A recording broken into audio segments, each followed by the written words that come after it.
Madame, Monsieur, bonjour, bonsoir. Christian, bonsoir. Bonsoir. Daniel, bonsoir. Bonsoir. Je dis j'ai favorisé Mais c'est normal, hein, quand même. Il faut faire la la présence masculine. On a un programme chaud qui ne sera pas très diversifié, parce qu'il va focaliser sur deux choses.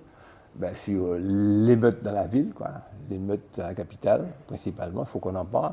Sur le plan anecdotique, sur le plan factuel, sur le plan des événements, et puis également sur ce que ça peut vouloir dire. Alors je compte sur vous, je n'ai pas fait d'analyse sur ça. Moi je suis là pour faire la chronologie. Samedi 17 juillet 2011, première séquence. Environ 600 personnes viennent contester, appellent à manifester contre l'obligation vaccinale le matin, tranquillement. Ça se passe relativement bien. D'abord, ils se rassemblent à la maison des syndicats à 9h. Ils circulent musicalement dans la ville de Fort-de-France, dans la capitale. Et puis, ils se retrouvent à la préfecture. Et ça continue. Ça chante, ça lance des slogans, pas cobaye, etc. Jusque-là, c'est une manifestation classique qui, comme dirait l'autre, qui ne mange pas de pain. Alors, il y a une marche quand même qui débute à 10h, qui fait le tour de la ville. Donc, ça veut dire que c'est chaud. Et puis, il y a beaucoup de monde. Vous avez dû voir les photos. Le slogan principal, c'est que nous n'avons pas peur, nous ne sommes pas des cobayes. Ça, il faudra réfléchir quand même à ce slogan principal. C'est ça l'axe. Nous pas peur, nous pas des cobayes. Ça ressemble à la chanson de Martelly. Cobayes. Dans la journée, c'était quand même 2200 personnes. C'est beaucoup pour la Martinique et pour la petite ville. Nous pas paix, nous pas des cobayes. Deuxième séquence, c'est la nuit du 17 au 18. Rendez-vous est pris, des affrontements entre forces de l'ordre et plusieurs centaines de personnes. Même lieu, même situation, aux abords de la préfecture. Les choses dégénèrent, donc Fort-de-France est en ébullition. Au moins 700 personnes sont rassemblées, venues de Terre-Saint-Ville, des Hauts-du-Port, de Dillon à moto. Cette séquence est intéressante parce que, vous voyez, ils viennent de l'extérieur, ils convergent vers la préfecture, ils convergent vers le centre-ville, qui semble être le lieu honni, le lieu du commerce, le lieu de l'habitation des gens aisés. Donc on peut comprendre ce schéma-là. Et la suite vous fera comprendre pourquoi j'invoque cette occupation spatiale assez particulière. Naturellement, le commissariat est pris pour cible. Vous avez vu les photos avec des éclats, des éclats de vitres bousillés. Nous avons des photos qui montrent bien la chaleur, des boucans, des feux qui sont... 2 policiers ont été blessés, dont un sérieusement. Ouais, incendie, sur la photo, vous voyez l'incendie d'un magasin dévasté, pillé, des véhicules ont brûlé. Et place François Mitterrand, les bureaux d'EDF ont été complètement incendiés. Complètement incendiés. La place Mitterrand, c'est à l'entrée de la ville de Fort-de-France, au bout du boulevard Général de Gaulle. C'est bien ça, à Desclieux. C'est bien ça. Après Desclieux. Après Desclieux. C'est à l'angle avec la route des religieuses. Des religieuses. Donc, vous voyez, l'occupation, elle est importante. Il faut qu'on comprenne bien, même si Fort-de-France est tout petit. Plusieurs dizaines de personnes s'en sont pris au palais de justice en tentant d'y mettre le feu. Des affrontements de la nuit auraient donné lieu à 7 interpellations, nous apprend le préfet. Alors je vais quand même prendre la déclaration des sergents de chimie, puisqu'il semblerait qu'on a profité de l'occasion pour lancer une petite campagne contre le chimie, qui serait une sorte de dictateur ou de je ne sais pas trop quoi, ou de vendu, ou de je ne sais pas quoi. Enfin, je n'ai pas vu directement, on m'en a parlé. Voici ce que dit, je synthétise, sur la question de la vaccination. Chacun a le droit d'exprimer son opinion, son adhésion ou son opposition, mais pas dans l'affrontement. Il nous faut collectivement trouver la voie de l'apaisement et la voie du dialogue. C'est un chemin nécessaire afin de répondre aux défis complexes qui se posent, arrêter l'expansion du virus et trouver les mesures adéquates à la poursuite de la vie économique et sociale. Ce discours qui me semble tout à fait responsable.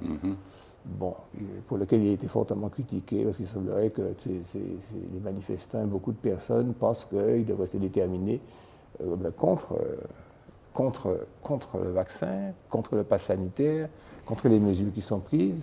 Alors ça, c'est ça qui m'interpelle, et c'est le premier point sur lequel je vais vous interroger. Comment on explique ce détournement de sens des choses?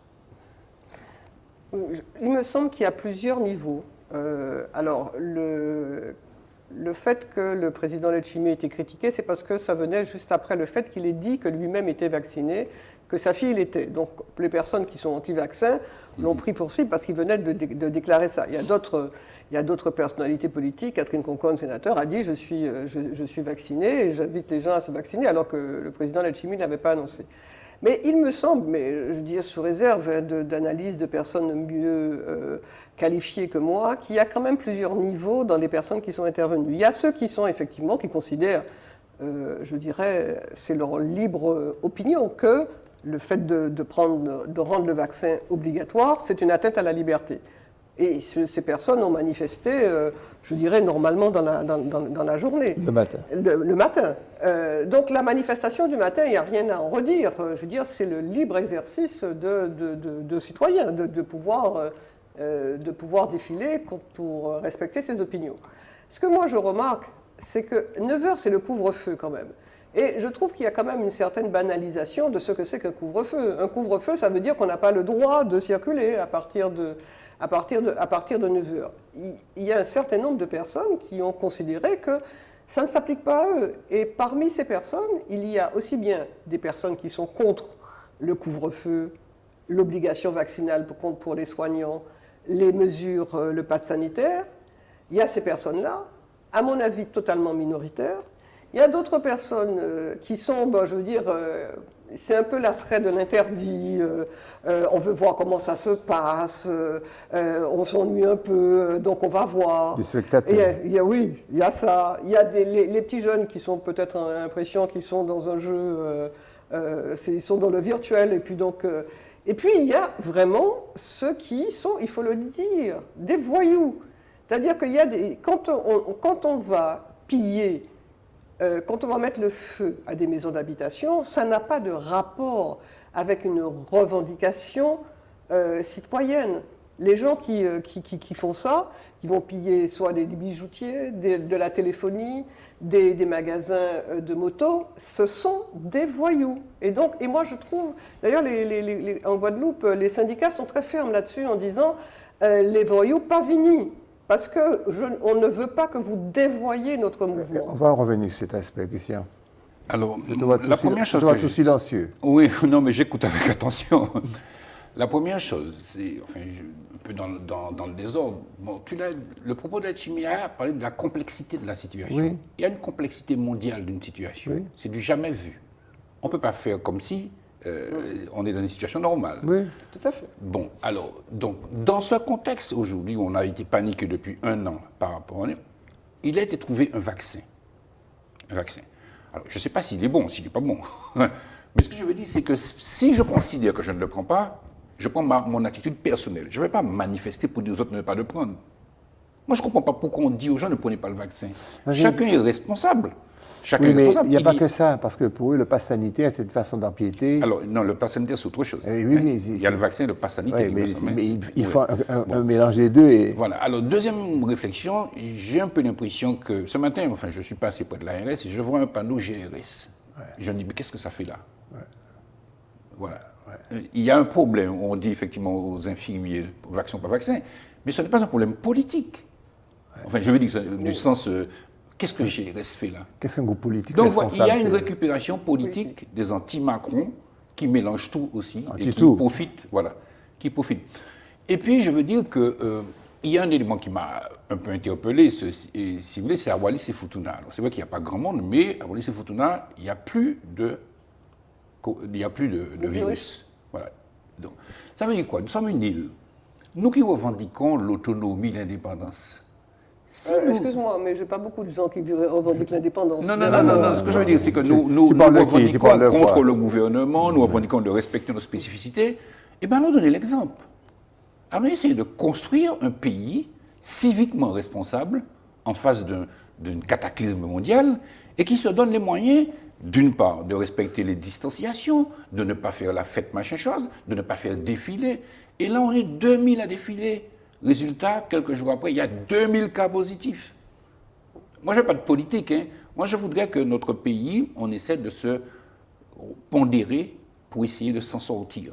C'est ce que je veux. C'est bien que tu le dises. Voilà. C'est bien qu'il faut le dire. Mais je crois qu'on est très loin de cette possibilité vertueuse. Complètement. Parce qu'on est dans le chaos mental, psychologique, on est dans la débandade. Oui. On est dans cet exemple typique que je veux le retenir, du GRS qui manifeste le mec un peu de GRS, qu'est-ce que ça fait là? Il faut faire marquer sa présence. C'est pas le GRS, mais enfin bon, je sais pas. Oui, au contraire, c'est des gens raisonnables jusque-là. Je pense que nous sommes dans un tumulte récurrent en Martinique. Alors, quel sens ça a d'aller brûler complètement le code de l'EDF? Ça veut dire quoi? Parce qu'on paie une facture d'électricité? Je n'ai pas compris. Là, j'avoue que je me suis interrogée. Il n'y a pas plus de sens d'aller brûler un immeuble où il y a des personnes qui sont des personnes modestes. Parce que et c'est bien là où... On va y venir. Chronologiquement. Mais là, on est allons coller au fait pour pouvoir... bon. Alors, Stanislas annonce... Stanislas, comment c'était quoi la chanson? Stanislas, non. Tu n'as pas osé le dire, hein? Tu n'as pas osé le dire. Mais non, mais c'est la culture. Voilà, tu peux le dire. La chanson. Non, ne le dis pas. Il ne faut pas salir le truc. Non, pas le salir non plus. Il ne faut pas salir le truc. C'est comme de manière générale, on salit tout. Alors, mais là, la chanson, le carnaval le permettait. Annonce que 7 personnes ont d'ores et déjà été interpellées. Je crois que il y en a qui ont été jugés en comparution immédiate. Et puis il annonce que les forces... Mais il annonce surtout que les forces de l'ordre seront mobilisées pour protéger le centre-ville.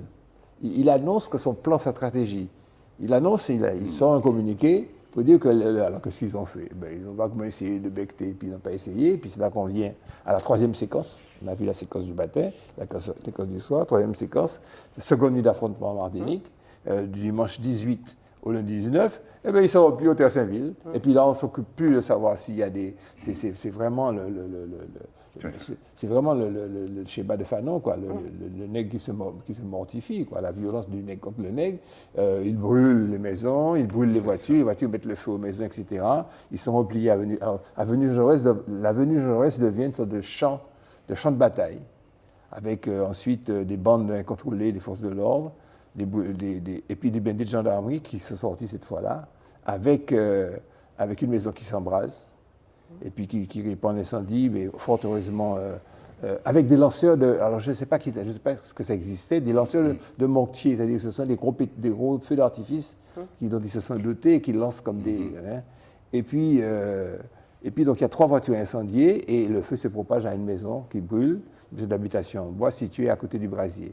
Alors, avec des grenades que l'on entendait à 10 km de Fort-de-France, des grenades assourdissantes pour essayer de calmer les choses. Et puis surtout, des blindés à roues ont été déployés. Voilà, sur le plateau au combat. Des blindés à roues ont été déployés pour évacuer les voitures en feu, pour éviter de nouveaux foyers. Alors, les habitants de Terre-Saint-Ville, cachés derrière leur persienne, qui regardaient ça en te disant mais ils n'ont rien à voir avec ça, ils ne connaissent pas ces gens-là qui sont venus d'ailleurs pour faire ça. Claude Coppel, il est représentant d'un syndicat de policiers martiniquais. Et je ne saurais pas reprendre ce qu'il disait, mais il disait qu'ils ont eux-mêmes des demandes vis-à-vis de l'administration centrale qui ne sont pas satisfaites. Oui.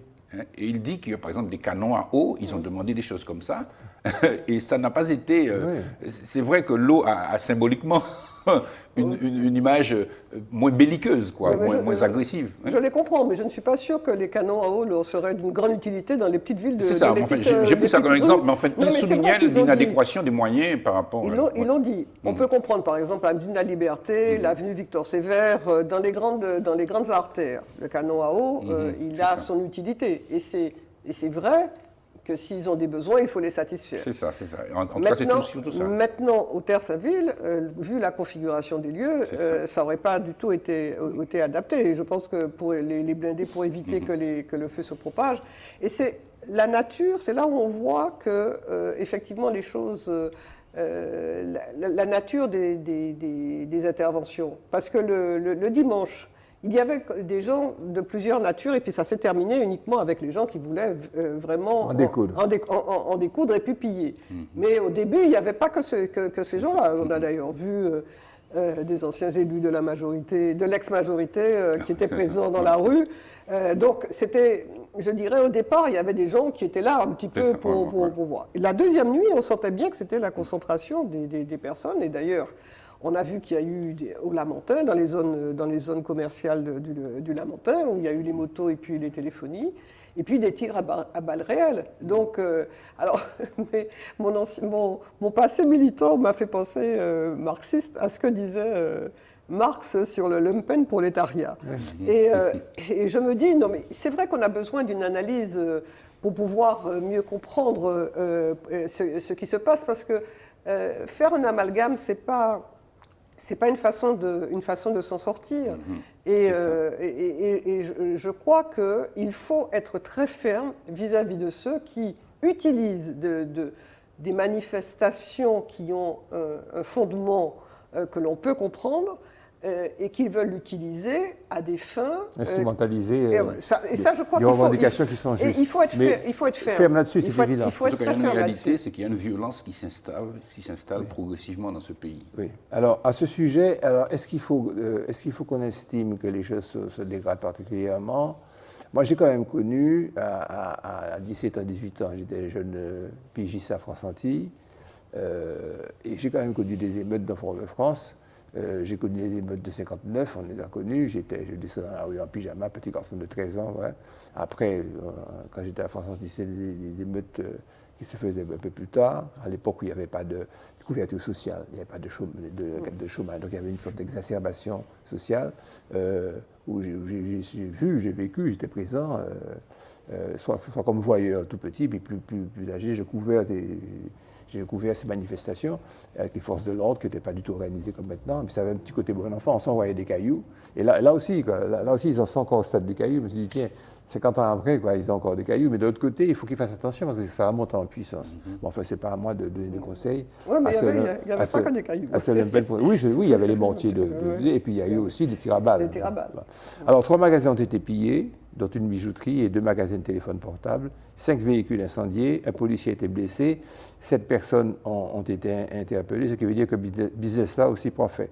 Alors, ce qu'il y a d'étrange, c'est qu'on a interviewé l'une des organisatrices, Guylaine Sabine, qui explique qu'on pouvait s'attendre à ça. Alors je me dis, mais si on peut s'attendre à ça, pourquoi vous faites... Bon, c'est un choix, tu dis, on a le droit, c'est un droit démocratique de manifester pour son opinion. Mais elle explique que le matin c'était serein, mais qu'on savait bien que le couvre-feu en soi-même est une violence. Alors autrement dit, oui, c'est ce genre d'argument repris dans le quotidien local. Je dis, mais qu'est-ce que c'est que ce charabia mental? Alors le couvre-feu c'est une violence, on se doutait que les choses allaient monter d'un cran, c'est difficile de condamner une partie des personnes sans regarder ce qui amène cette violence. Qu'est-ce qui amène cette violence? Le vaccin, comme tu disais tout à l'heure, le pass sanitaire? Non, mais c'est pas... moi je crois que de façon très ferme, il faut condamner la violence, point. Je veux dire, le couvre-feu, c'est une violence, mais ça veut dire quoi? Ça veut dire, à un moment donné, il faut bien prendre des mesures.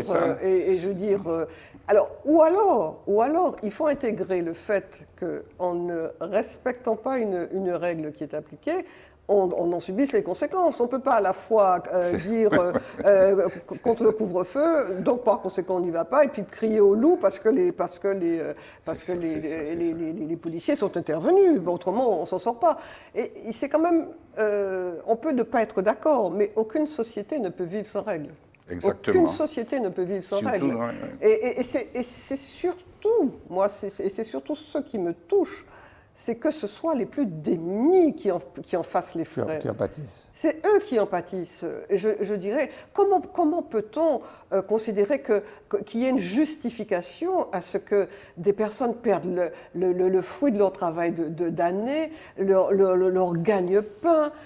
Ils n'ont pas de mandat qui tombe à la fin du mois, ils ne sont pas dans la fonction publique, ils sont là des petits artisans, des petits commerçants, et c'est eux qui vont pâtir. Est-ce que c'est ce qu'on veut, nos compatriotes? Enfin, je veux dire, c'est pas des gens de l'extérieur, c'est nos compatriotes, donc c'est notre famille. Bonne interrogation. En tous les cas, des individus ont tenté de mettre le feu au Burger King de Dillon, à l'aide de bidons d'essence, c'était relativement organisé. Il a circulé sur le net des photos de leur frasque, de leur exploit, fort heureusement qu'il n'a pas abouti. La scène a été captée par les images d'une caméra de surveillance de l'établissement. On les voit bien, ils se donnent des ordres, des instructions, ils vident l'essence. Et à Sun Moto à Sainte-Thérèse, ça c'est classique, ils ont fait un trou à l'arrière pour piquer des motos. Voilà, ni bagaille. Hein. Voilà où nous en sommes. Alors, ceci étant dit, bon, relativisons les choses. Relativisons les choses. Bon, hein, gilets jaunes à Paris, blockchain, manifestation avec les images qu'on reçoit en direct chaque vraiment, fois. Donc, si on n'a pas envie de le faire, à la limite, qu'on ait un esprit faible, comme c'est à l'évidence, il y en a beaucoup qui doivent l'avoir, on s'y colle aussi, quoi, le mimétisme. Oui. Quoi. Il y a le mimétisme très... Oui, ça s'appelle la continuité territoriale, n'est-ce pas? C'est une façon de voir les choses. Alors, il y a quelque chose, c'est que, évidemment, tout à l'heure, on a parlé de l'intervention du président de la collectivité, mais est-ce qu'il ne faut pas imaginer aussi que les élus, les parlementaires, prennent des positions? On a vu que Christian Raffa, il a fait un article assez explicite et très intéressant à lire. En plus, il est professionnel. Voilà, parce qu'en réalité, ouais. Indépendamment de tout débat anti-Macron, anti-ça, on a un débat à nous en Martinique à faire. Qu'est-ce qu'on fait dans ce contexte-là? Et ce n'est pas par l'antagonisme qu'on va trouver des solutions. Et pourquoi ne pas être innovant? Innovant, exactement. Je veux dire, parce qu'effectivement, quand on considère que ce qui s'applique à un territoire hexagonal qui est un pays, qui est un grand pays, avec des traditions qui ne sont pas les mêmes que les nôtres, donc nous, on doit pouvoir penser... donc ça, moi, je crois qu'il y a un chantier. Et peut-être, moi, j'ai regardé la une de notre quotidien où le représentant de l'État dit qu'il faut trouver des solutions martiniquaises. C'est ça. Et donc, je veux dire, peut-être qu'on pourra ensemble considérer qu'on puisse faire... Je rebondis sur ce que tu dis, enfin, j'espère que j'arrive à le formuler. Je pense au tourisme, par exemple. Alors, tu vas, ah ouais, touriste quand de Cabane coronavirus. Bon, c'est pas vrai. Si on est un pays qui a sa propre capacité d'existence, on peut même, dans un contexte comme ça, accueillir des touristes sous réserve que nous nous assurions qu'il n'y ait pas de problème. Ça veut dire qu'on peut faire marcher notre économie touristique de façon adaptée en mettant en œuvre, au lieu de se rebeller. Comme Sainte-Lucie a finalement décidé de le faire. Exactement. Ils ont revalorisé parfois leur prix. Et tu vois, tu as une stratégie. Ça s'appelle la responsabilité. Et moi, je déplore qu'ici... En imposant des conditions très strictes. Je voudrais quand même vous signaler une chose. C'est bien de faire un vœu pieux, que les élus, qu'il y ait une sorte d'harmonie et d'alliance sacrée sur le pays, l'ordre du pays, le devenir du pays. Mais quand on est si mal élu, avec un tel taux d'abstention... Mais on n'est pas mal élu parce qu'on n'est pas... Non, je ne suis pas d'accord sur le fait qu'on soit mal élu. Je continue. Non. Je continue. On est mal élu. On est élu. On est élu, oui, mais c'est Macron est élu. C'est la démocratie qui le fait, mais on n'a pas de pouvoir effectif sur la pensée des gens, sur l'idéologie, sur la conception de la vie des gens qui vous ont complètement snobé, qui ne sont pas venus. Alors on peut prendre des analyses, des marxistes aussi d'abstention, qui je crois sont un peu dépassés. Bon. Dire qu'en quelque part c'est une expression en même temps de l'acceptation d'une situation.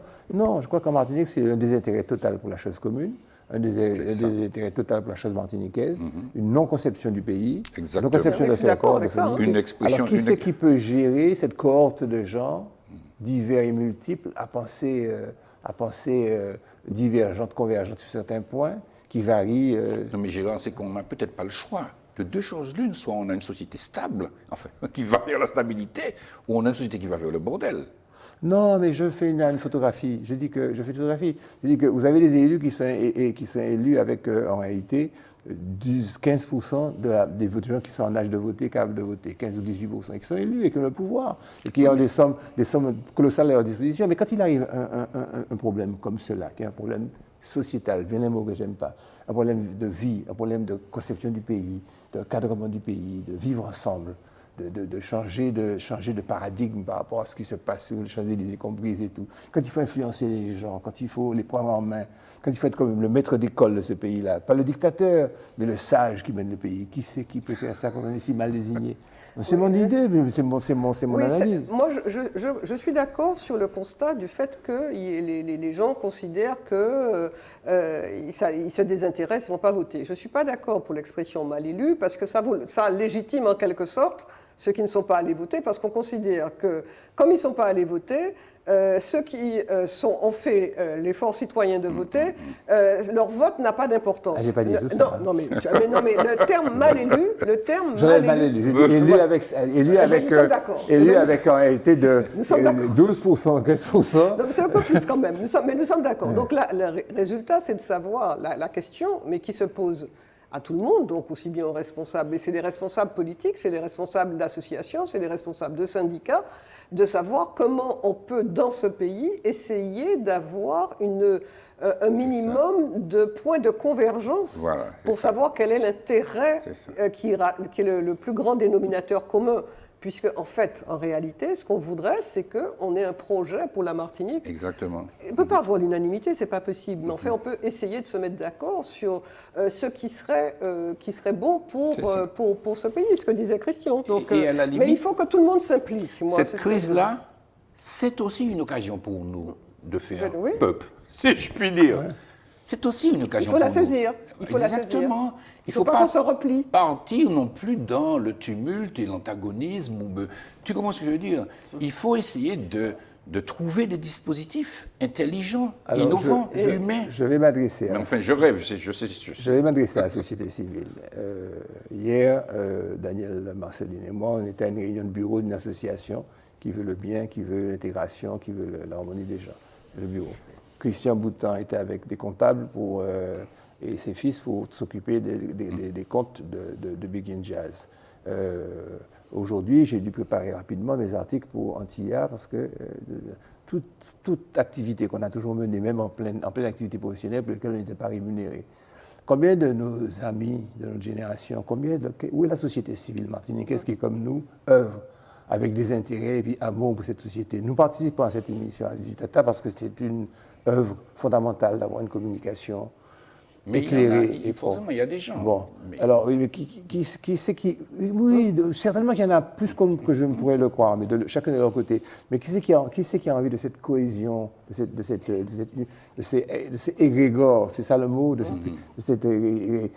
plein d'amour, de fraternité, d'envie Qui c'est qui a cette proportion? Est-ce que la dizaine d'années qu'on vient de passer avec haine, colère, vocifération, hurlement, est-ce que ça a arrangé les choses? Est-ce qu'on n'est pas blessé? Est-ce que c'est pas une société blessée? Alors c'est vrai que la question est de trouver les moyens de rafistoler tout ça. Je suis d'accord avec vous. Alors blessé, rafistolé, moi je trouve que c'est des termes qui décrivent bien la situation dans laquelle nous sommes. Et je pense il y a aussi, il faut oser. Et donc il faut que les gens s'expriment davantage, puissent dire par les différents canaux qui sont à la disposition, de s'engager davantage. Je parlais tout à l'heure de repli. Je pense qu'être dans un club, dans une association, mais il faut aussi, qu'on sache et qu'on voie. Ça me paraît important pour ne pas rester dans son coin, en se donnant quelquefois aussi bonne conscience, en disant je fais partie de telle association. Et quelquefois, prendre position, c'est une forme de courage et que tout le monde n'a pas forcément. Parce que prendre position, ça veut dire que vous allez déplaire à certains. Et bien, il faut oser ça. Moi, je dis, on ne peut pas faire l'unanimité. Et donc, encourager plus de personnes à prendre position, à s'engager pour la vie communautaire. Écoutez, nous sommes toujours dans l'actualité. Entre le 12 et le 10 juillet, 2241 nouveaux cas de Covid, contre 997 la semaine précédente. C'est la 4e semaine d'augmentation consécutive, ce qui porte à 13 405 le nombre de cas de coronavirus depuis le début de l'épidémie, 71 patients hospitalisés au CHU de la Martinique, contre 29 la semaine dernière, dont 9 en réanimation, 7 la semaine dernière, boum, boum, boum. Au total, vous savez qu'on parle de les rapatrier, ça continue dans l'Hexagone. La Martinique dénombre au total 104 décès, 87 en provenance de la Martinique elle-même, puisque nous recevons quand même des gens, des tiers. Au 18 juillet, 50 262 patients ont un schéma vaccinal complet, c'est-à-dire les 2 shots, soit 15,62% de la population de 12 ans et plus. Et on sait que l'immunité, la vraie immunité, est entre 70 et 90%. Les scientifiques, là aussi, ne s'arrivent pas à s'entendre. Et on comprend, puisque c'est quelque chose de nouveau. On n'a pas condamné les gens à fustiger un scientifique qui ne peut pas inventer, faire une projection. Alors, nous sommes à une 4e vague de SARS Covid, d'une ampleur supérieure aux précédentes. Le taux de positivité, le taux d'incidence, maintenant c'est ce que c'est, était supérieur à leur seuil d'alerte respectif. Les adultes âgés entre 15 et 44 ans sont particulièrement touchés et 95% donc, des contaminations sont de nature autochtone. C'est ce que tu disais tout à l'heure. C'est-à-dire que c'est nous-mêmes qui avons contaminé l'école. Nous, là, on fait oui, le variant alpha reste majoritaire, donc celui d'origine. Heureusement que ce n'est pas le delta. Mais un début de transmission autochtone de la mutation L452R, porté notamment par le variant Delta, a été mise en évidence. Tout doucement, les nuits guettent au coin du bois. Alors, du coup, le pass sanitaire dans les salles de sport, dans les cinémas, à partir de jeudi-là, mercredi 21 juillet. Fermeture des restaurants clos le soir, motif impérieux, naturellement, pour voyager entre Martinique et Guadeloupe. Voilà. Milanouillé. Oui, alors, de façon un peu, je dirais, anecdotique, je me suis dit, mais peut-être que les Martiniquais considèrent qu'ils vont avoir l'immunité en étant contaminés. Puisque tu donnes des mots noirs, là. Totalement, puisque mots sordides. Si ça continue comme ça, on va avoir le nombre de contaminés supérieur au nombre de vaccinés. Si on double. On était à 1000, on est à 2400, donc bon, mais ceci étant, non, je dis, il faut prendre quand même les choses très au sérieux, et c'est vrai que si le Delta progresse, là, on est vraiment mal. On est vraiment mal. Moi, je ne sais pas, je le redis, hein, je ne demande pas aux gens de se vacciner, mais je ne comprends pas, si vous voulez, cette phobie qu'on a du vaccin. Tout le monde a pris des vaccins. Alors, moi, il y a une chose on a une espèce de position de principe contre le vaccin. C'est revenu souvent, et tu faisais remarquer, on ne veut pas servir de cobaye. Ouais. Et moi, j'accepte de servir de cobaye. Parce qu'avant moi, quand on regarde sur plus de 100 ans, il y a des milliers de gens qui ont servi de cobayes pour qu'on ne soit pas contaminé par la variole, pour qu'on ne soit pas contaminé par la diphtérie, pour qu'on ne soit pas contaminé par la tétanos. Il y a forcément eu dans l'histoire de l'humanité des gens qui ont servi de cobayes pour que les suivants, leurs enfants et leurs petits-enfants puissent survivre. Alors si je dois servir de cobaye pour que mes enfants et mes petits-enfants, mes petits-neveux ne puissent pas être, j'accepte de servir de cobaye. Mais en même temps, si tu ne veux pas servir de cobaye, c'est ton problème. Oui, non, mais pourquoi appeler à allons descendre à Fort-de-France manifester? Puisque forcément... Non, tu exerces tes droits démocratiques. Oui, mais enfin, on sait bien que ça va générer. C'est là le problème. C'est ça le problème. Plus il y a de monde entassé... C'est-à-dire que tu exerces tes droits démocratiques et quand ça fulmine et quand ça pète de partout, tu dis « Ouais, mais c'est une réponse à la violence du confinement, c'est une réponse à la violence du couvre-feu, c'est une réponse à la violence du pass sanitaire. » Mais en même temps, tu te mets en danger. Ouais. Il y a un autre élément, c'est que aussi, tu ne veux pas te faire vacciner, mais mets le masque, respecte les gestes barrières, c'est-à-dire pour les autres. À la limite que toi, mais ce qui aussi... c'est la facilité avec laquelle les gens ne respectent pas. Je l'ai déjà dit, si j'avais un prof de technique de communication quand je faisais mes études, il doit être décédé, il avait toujours dit « Heureusement que je vais mourir avant la société où il y a des écrans partout, où il y a de la communication partout. » Parce qu'on voit les réseaux sociaux, on voit comment la publique d'information... Prémonitoire. Et je pense à lui tout le temps. Parce qu'il avait dit, le jour où il y a des télés partout, on est mort. Il n'avait même pas pensé aux réseaux sociaux. Même pas pensé à ça. Tu comprends? Parce qu'il n'y a plus de vérité. La vérité, je vois une dame qui manifeste en métropole, on lui demande pourquoi vous... Non, je suis anti-vaccin. D'ailleurs, j'ai lu sur le net que c'est pas bon. Tu vois? Elle a une espèce de sacralisation du net. Ouais, une autre question sur l'obligation de vaccination. Les soignants doivent se faire vacciner contre l'hépatite. C'est une obligation.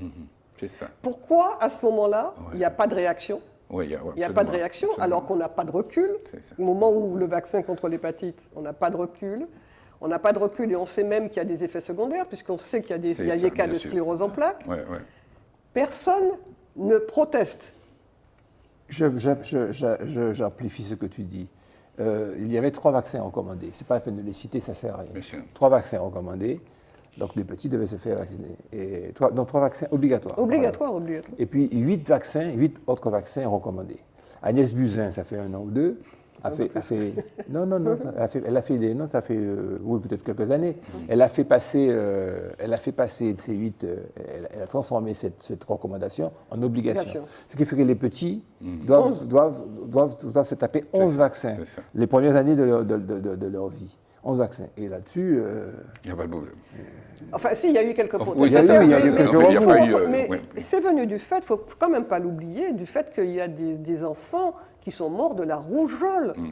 Tout à fait. Alors qu'on pensait que c'était éradiqué. Mourir de la rougeole en 2010-2015, c'est effrayant quand même. Et donc c'est pour ça que ça a un sens quand même, je veux dire. Absolument. De se faire... C'est pas de coquetterie. C'est-à-dire qu'en fait les gens, c'est l'oubli de la mémoire collective, comment des gens mouraient du choléra, de la variole, de la rougeole, etc. On a oublié qu'on mourait de ça. Donc maintenant qu'on est protégé de ça, alors donc il faudra bien se protéger pour les nouvelles maladies qui arrivent. Imaginons les gens qui vivaient en 1890, qui 1900, au moment où Pasteur, au moment où le Pasteur invente le vaccin pour la rage, contre la rage. Donc, on est forcément dans le développement de l'humanité. Il y a des choses qu'on ne maîtrise pas. Il faut admettre aussi d'avoir une forme d'humilité. Nous sommes arrivés à un stade de contradiction, de complexité du psychisme des gens qui ressort pas seulement des réseaux sociaux, mais qui ressort de tas de phénomènes, de la mondialisation, de la perte d'identité, de la perte de... La liberté, c'est excessif. C'est ça le problème. La méfiance. La logique et la cohérence ont été sapées à la base par tous ces phénomènes. On a l'impression qu'on est savant, c'est-à-dire quel élément qui nous permet de dire à partir de 2 petits arguments, finalement, tu te fais une conviction que tu as raison. Moi, j'avoue, je n'ai aucune certitude. Aucune certitude parce que je n'ai pas la compétence pour ça. Laissez-moi vous faire une synthèse de ce que j'ai lu, ce n'est pas de moi. Les 3 raisons pour lesquelles la vaccination va devenir une obligation pour tous à terme. D'abord, les Français vont finalement vouloir vivre normalement. Et la force de la logique. Il y a une contradiction extraordinaire à acclamer que le vaccin est sans risque. Et de notre côté, ne pas dire, on vous dit que c'est sans risque et on le rend obligatoire, comme pour les 11 vaccins dont on a parlé tout à l'heure. Une grande majorité des Français, plus de 60% finalement, selon un dernier sondage, tout frais là, de la semaine passée, réclament une vaccination obligatoire pour tous. Donc, ils réclament. Oui, ils réclament. Donc ça monte. Les choses ont évolué. Alors, soit le chef de l'État, soit M. Macron va décider que la vaccination est obligatoire avec sanction. Il faut d'abord qu'il y parvienne en faisant attention à ces élections, aux sondages, tous ces aléas, toutes ces turpitudes politiques. Ou bien elle va devenir obligatoire, cette vaccination, par la force des choses. Parce que les gens vont dire, il y aura une telle discrimination, une telle allergie, un tel répulsif de ceux qui ne sont pas vaccinés, que même dans les familles, quoi. Sinon, il y aura une 4e vague, 5e vague, des déviants qui vont continuer. Est-ce que plus loin, ça veut dire aussi quelque part que notre société n'est plus en mesure psychologiquement d'admettre le risque? Parce que je veux dire, personne, aucun chef d'État... Non, je ne parle pas des vaccins. Plus de milliards... Je parle du virus. Plus de milliards d'êtres ont été... Ah oui. Je parle du virus. Oui. C'est-à-dire que les gens ont l'impression qu'on peut les garantir, qu'il y a une autorité quelconque qui peut les garantir contre... C'est la vie, l'aléa fait qu'on peut avoir des virus, on en a eu celui-là. Mais comme on l'a dit, tu argumentes, tu amènes des éléments à ce qu'on a dit tout à l'heure. Oui, tout à fait. Et toutes ces maladies, elles sont venues, on les a soignées, on a trouvé des... Mais il y en aura d'autres. Il y en aura d'autres. Si on bloque le processus scientifique, si les mentalités deviennent primaires et chaotiques, c'est la fin des sociétés évoluées. Voilà. Donc il faut que les gens aussi acceptent ce principe-là. Laisse-moi vous donner un chiffre. Près d'1 milliard d'êtres humains ont été vaccinés dans le monde depuis 1 an. Et il n'y a pas eu d'incident majeur. Il n'y a pas d'autre moyen. Est-ce que vous connaissez un autre moyen pour combattre le virus? Moi, je sais un autre moyen. C'est la question qu'il faut leur poser aussi à ces gens qui disent, qui diabolisent tout. Encore une fois, je ne me fais pas l'apôtre du virus, hein. Enfin, pas du vaccin, mais je veux dire, il ne faut pas diaboliser tout, quoi. Quelle autre solution il y a aujourd'hui dans le monde? Si on veut vivre normalement, quelle autre solution il y a? Si on veut permettre les libertés individuelles, si on veut permettre la vie en société, la fête, l'ouverture des boîtes de nuit, des spectacles, nos festivals sur lesquels on est bloqué. C'est ça. Et puis il y a une raison, alors on le disait tout à l'heure, je fais une synthèse, c'est la raison éthique et puis civique. Alors, quand même, on a bien vu comment on a été confinés, étouffés. Il faudra bien qu'on vive ensemble. Donc, ce n'est pas nous qu'il faut confiner et étouffer, c'est le vaccin. C'est le virus, pardon. Voilà. C'est le virus, tu vois les lapsus. C'est le virus qu'il faut confiner par le vaccin. C'est inverser les valeurs. Être maître de son destin, parce comme vous le disiez, par la science. Si on a une projection pour dire au 30 octobre, il n'y a plus de corona en Martinique, le pays redémarre. Hein. Mais oui. Économiquement, artistiquement, tu vois, dans l'investissement, dans la gestion. Parce que malgré tout, il ne meurt pas, il y a une force vitale. C'est ça l'objectif. On a les moyens. On a la possibilité d'instituer le passeport vaccinal, on a les moyens d'instituer, d'amplifier la vaccination. Il faudrait peut-être que quelqu'un se fâche et n'ait pas l'objectif, les yeux rivés sur les élections pour y parvenir. Mais la situation peut... Mais on prenait l'hypothèse du propos des... Là encore on rêve, mais qu'il y ait des responsables politiques qui s'impliquent davantage dans la participation collective à une réflexion ou à une démarche martiniquaise, n'est-ce pas? Leur participation, elle est individuelle et il s'agit... Oui, mais c'est ça, il faut qu'ils se mettent ensemble. Hein. Ouais. Enfin bon, je dis ça, il faut. En tous les cas, c'est pas très clair dans le monde en entier, puisque l'Italie, après avoir rendu obligatoire pour ses soignants, finalement a fait marche arrière. Mais enfin, ça, la juridiction suprême est en train de discuter de la constitutionnalité de la loi. En Espagne, la Cour constitutionnelle également espagnole doit rendre son verdict fin août. En Grèce, en octobre, la vaccination des soignants sera rendue obligatoire. En Grande-Bretagne, celle des personnes travaillant en maison de retraite le sera courant octobre. Par contre, ni l'Allemagne, ni la Russie ne passeront de loi en ce sens. Ce sont des pays qui sont peut-être un peu plus disciplinés ou bien plus coercitifs. Oui, et puis donc il y a plus de vaccinés naturellement. Voilà. Il n'y a pas besoin de recourir à l'obligation, puisqu'il y a des vaccinés. Aux États-Unis, les entreprises décident si elles souhaitent ou non. Ça, c'est vraiment le libéralisme. Ça, c'est un avantage. Pardon. Si elles souhaitent ou non obliger leurs employés à se vacciner, et c'est accepté. Il n'y a pas de liberté. Il y a un exemple ici, au Carbet, le petit bonhomme. Le candidat, là, il a proposé à son personnel de se vacciner. Il a proposé, mais il ne les a pas contraints. Non, ils ne sont pas contraints, mais la plupart se sont vaccinés. Ils se sont vaccinés, du coup. Au Fidji et au Kazakhstan, les personnes travaillant dans le public et le privé sont contraints, sont en obligation. Dès que tu travailles, il te faut te vacciner.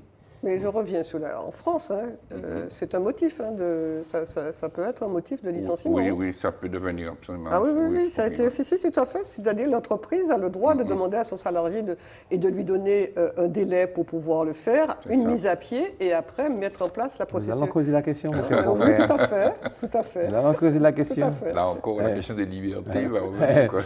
Alors, en tous les cas, seuls 3 pays ont rendu la vaccination obligatoire. Le les pays dont on connaît à peine l'existence, le Turkménistan, le Tadjikistan et puis le Vatican. Le Vatican, qui pourrait laisser à Dieu le soin de régler avec un peu de bénite. Pas fou, le pape.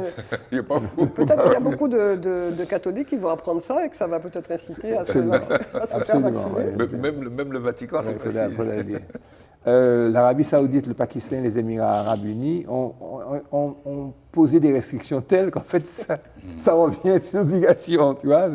Aux Philippines, c'est intéressant, Rodrigo Duterte, il menace simplement d'incarcérer les personnes qui ne sont pas vaccinées. On ne demande pas tout ça quand même. En Indonésie, la demande est tellement énorme, tellement importante qu'en fait, elle est équivalente au salaire moyen. Ça revient à quasiment être obligé. Ben, on est resté longtemps sur ces deux gros bobos là, hein, les c'est émeutes. bobos, c'est des bobos, c'est des vrais bobos. Bon, rafraîchissons-nous et puis parlons un petit peu de culture. On passe à la culture.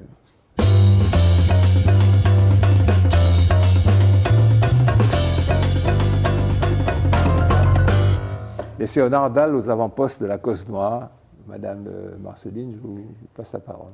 Oui, alors il se trouve qu'il y a un article du Monde qui fait un article très, très détaillé et très fouillé sur l'apport des sœurs Nardal à la négritude et puis à la culture noire.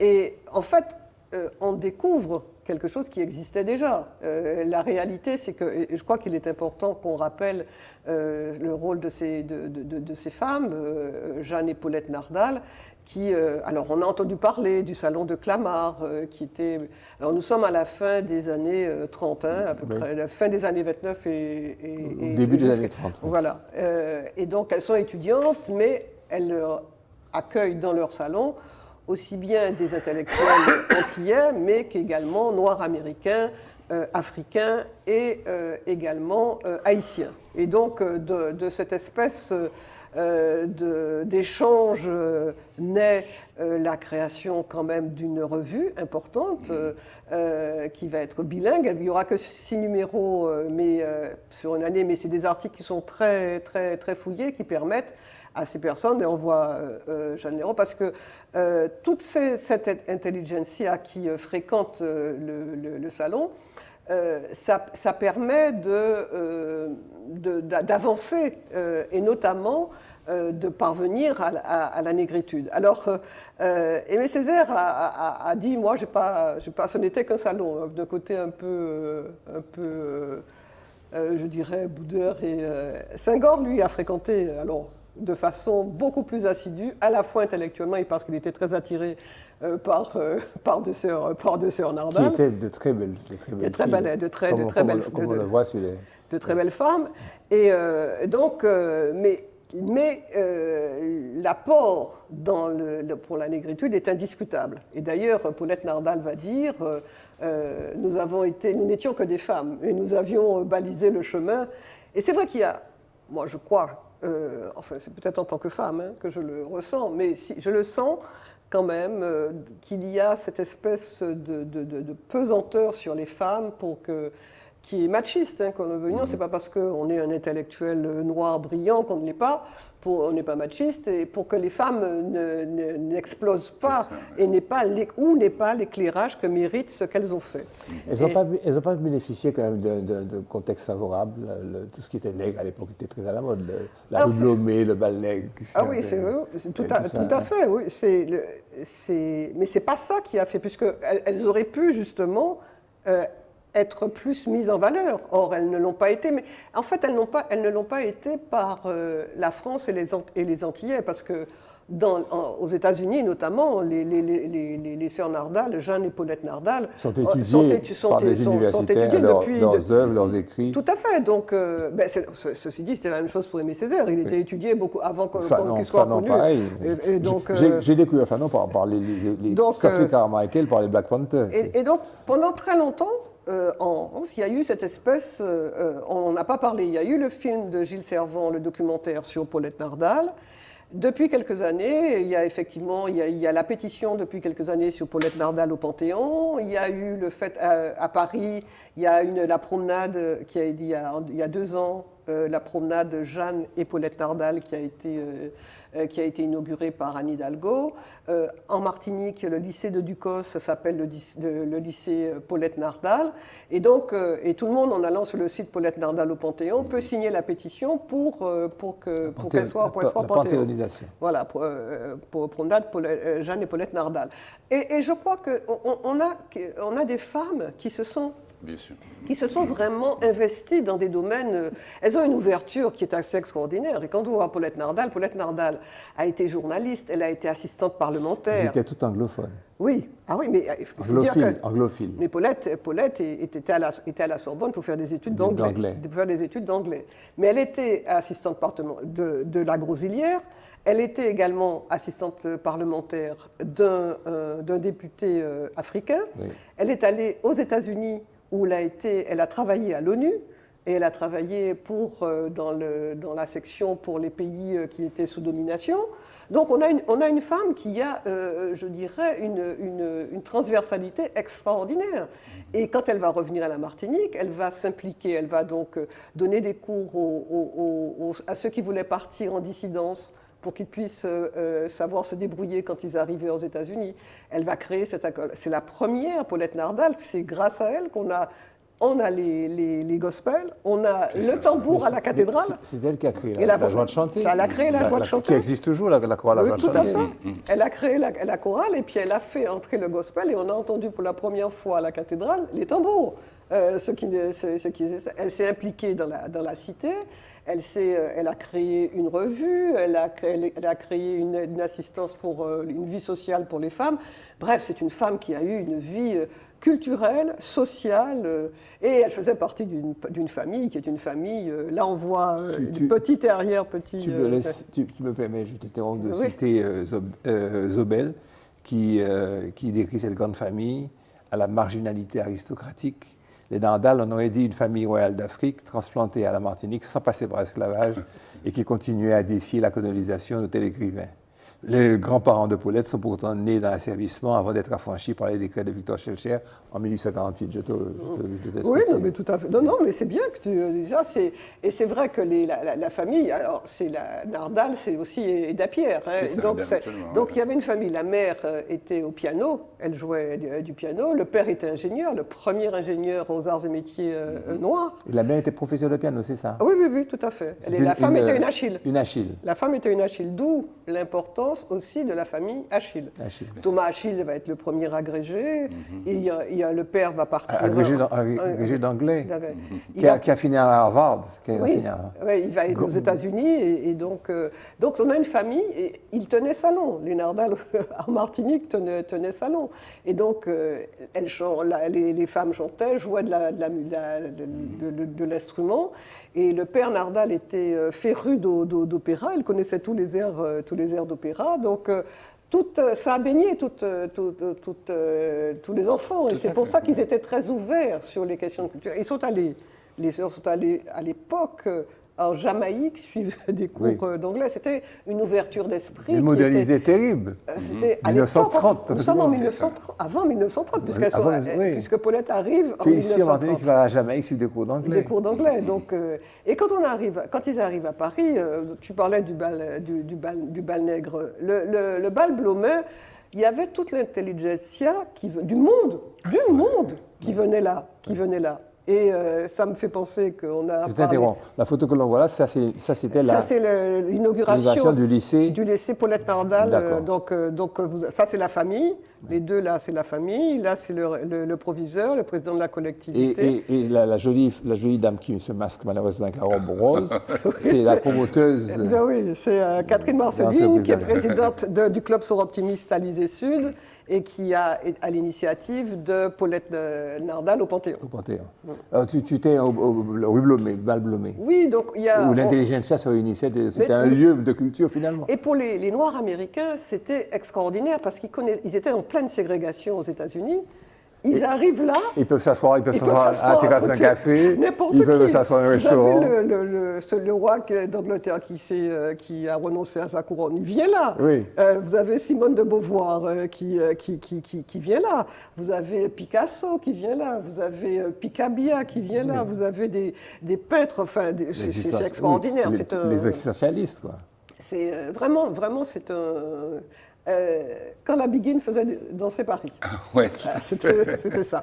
Mais alors, ce qu'il y a de particulier, c'est que dans une société où il fallait être blanc, parce que ce paradigme existait déjà, elles affichent leur négritude. Leur fierté d'être noire. Leur fierté d'être noire avec une sorte et on dit même, la petite histoire dit que leur père leur avait appris à marcher. Et que lorsqu'elle marchait dans les rues de Fort-de-France, elle dégageait de belles grandes femmes. Oui, je confirme. Mais en même temps, lorsque le poète Gratien, qui faisait la cour à Paulette, lui a dit « tu es une belle négresse au tantôt », elle fâchée, il pas pris.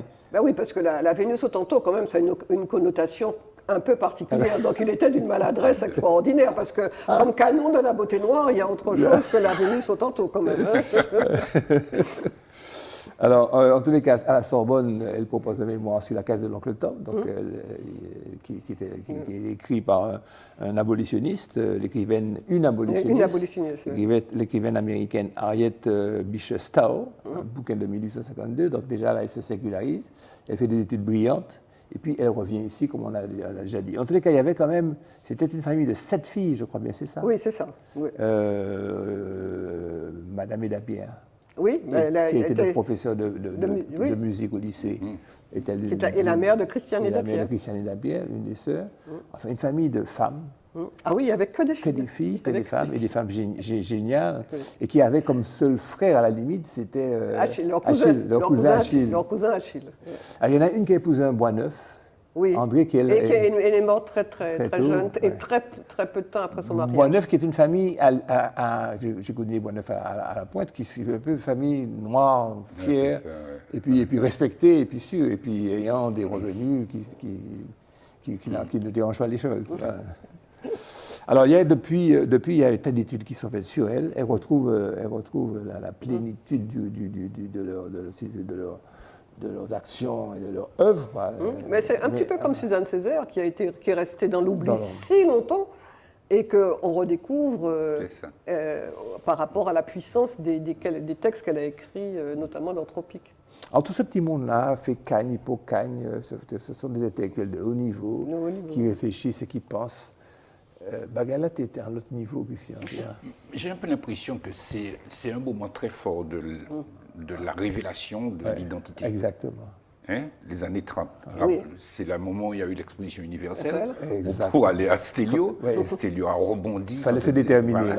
Et c'est là qu'a commencé aussi l'itinéraire de la musique antillaise. Et puis déjà, il y avait, semble-t-il, je ne suis pas historien, mais une synergie entre les gens, les écrivains et les musiciens. Oui. Il y avait, si vous voulez, ce monde noir intellectuel à Paris qui se constituait. Entre les Noirs américains, entre la diaspora et caribéens aussi.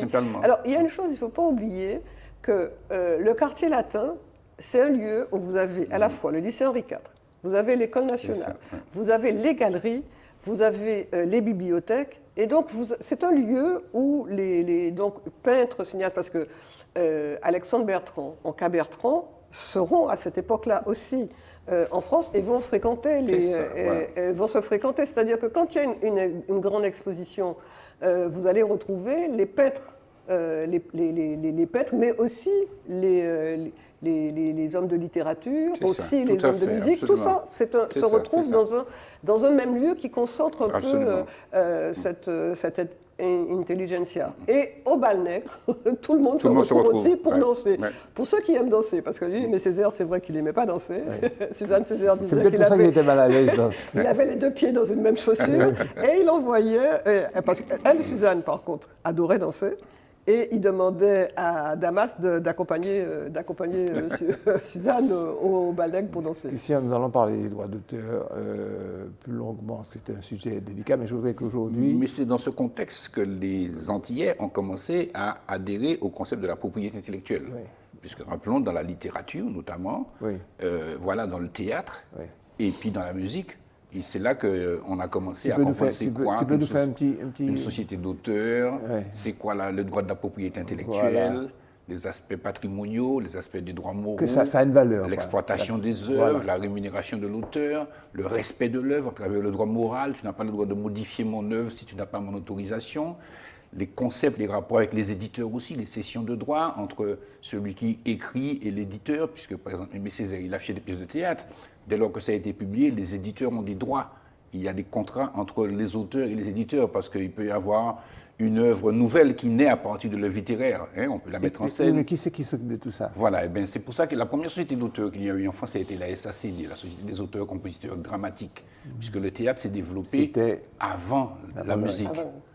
Tu vois? Et donc, les Diderot, tout ça, ils ont demandé. Diderot avait dit l'auteur est propriétaire de son œuvre, ou alors personne n'est maître de son bien. Donc, il y a des phrases célèbres, Beaumarchais, celui qui a créé la SACD. Alors, effectivement, les auteurs antillais et africains se sont engouffrés dans le dispositif parce qu'ils avaient besoin de protection aussi, de comprendre tous ces mécanismes. Et puis la SACEM a été créée après en 1851.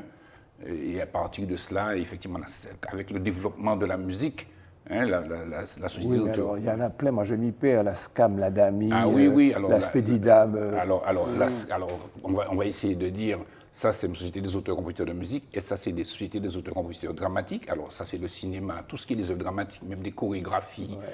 Société civile des auteurs multimédia. Alors, Manjamo, tous ces gens-là qui créent des jeux, ils sont protégés par la société civile des auteurs multimédia. Tu inventes un jeu, tu distribues des Voilà, tu peux toucher des droits d'auteur dessus, tu dois toucher des droits d'auteur. Exactement. Non, c'est très important, on aura l'occasion d'en parler. Et puis aussi, il y a l'aspect d'IDAM pour la protection des droits des artistes-interprètes, parce que ça c'est la loi de 85. Les droits voisins. Qui a été votée par Jacques Lang, absolument. On a considéré, par exemple, Johnny Hallyday, c'est pas vraiment un auteur-compositeur, mais l'utilisation répétée de sa prestation en télévision, tu vois, lui ouvre un droit de rémunération. Hein, les gens des cirques, par exemple. Tu fais de jonglage dans un cirque, c'est filmé, c'est rediffusé sur France 2, donc tu touches des droits. Donc il y a tout un dispositif comme ça qui permet, d'une part, de protéger toutes les formes d'art. On n'a pas parlé de toutes les sociétés parce qu'il y a aussi la société des gens de lettres qui existaient dans la littérature. Donc toute œuvre, normalement, peut être déposée, soit à la Bibliothèque nationale ou dans une société d'auteurs. Dans des formes prérequises. Dans des formes prérequises. Mettez une cassette, mettez un film. Tout à fait. Et donc, à partir de là, il y a effectivement des organismes... Et sur le plan international Ah, très bien. Sur le plan international, il y a aussi des réflexions depuis très longtemps. Il y a deux organismes. Il y a la CISAC, la Confédération internationale des sociétés d'auteurs et de compositeurs, qui est là pour pouvoir favoriser les flux financiers entre les différents pays. Ça demande des accords entre pays. Il y a des accords de réciprocité. Il y a 80 accords de réciprocité dans le monde.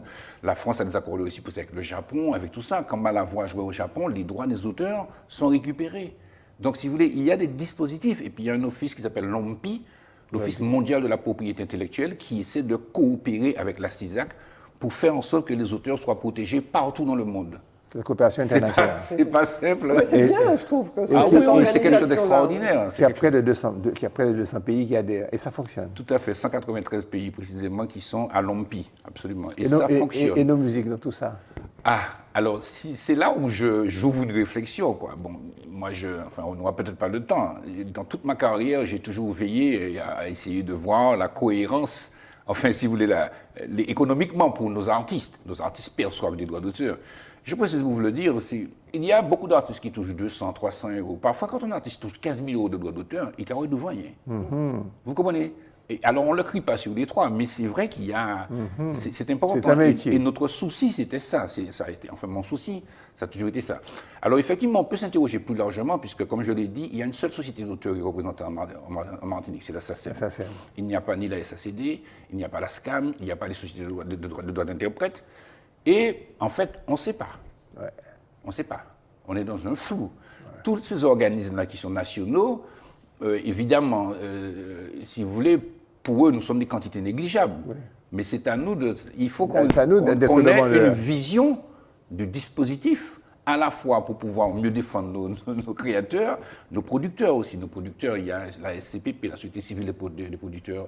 Il y a pas mal il y a toute une organisation des organismes de gestion de droits, on les appelle des organismes collectifs de gestion de droits, qui, à mon avis, il est utile qu'on ait une vision sur ça, si on est français. On ne peut pas se quitter, même si on est en train de dépasser manifestement l'horaire, sans parler de la production musicale de Begin Jazz qui sort. Oui, c'est un album qui sort bientôt, hein, et effectivement, Begin Jazz Collective. Alors, nous, on est très heureux parce que déjà, on a rendu des musiciens heureux, qui sont très contents d'avoir on les voit là, retapé donne-nous leur nom, là, tu les vois là. Alors, Maher Boa, Thilo Bertolo, Ralph Lavital, Joey au missile, au saxo, j'oublie toujours... il y a des petits noms qui me passent. Mais en tout cas, 8 musiciens qui ont travaillé pendant une semaine et qui ont produit un travail extraordinaire. Ils ont pris beaucoup de bonheur à retaper, si je peux dire, des œuvres préexistantes, des compositions de Marie-Josée Ali, de Jean-Marie, de Mona. Et là, je pense qu'on a fait un produit, nous l'espérons, qui nous permettra de frapper à la porte de festivals internationaux, nationaux et internationaux, de manière à ce que... Donc cet album va être leur carte de visite. Tout à fait, absolument. Et le documentaire. Et le documentaire, absolument. Absolument. Voilà, nous avons une distribution nationale, nous essayons de... Sur ces paroles musicales et optimistes, je vous donne rendez-vous la semaine prochaine. Pas de problème.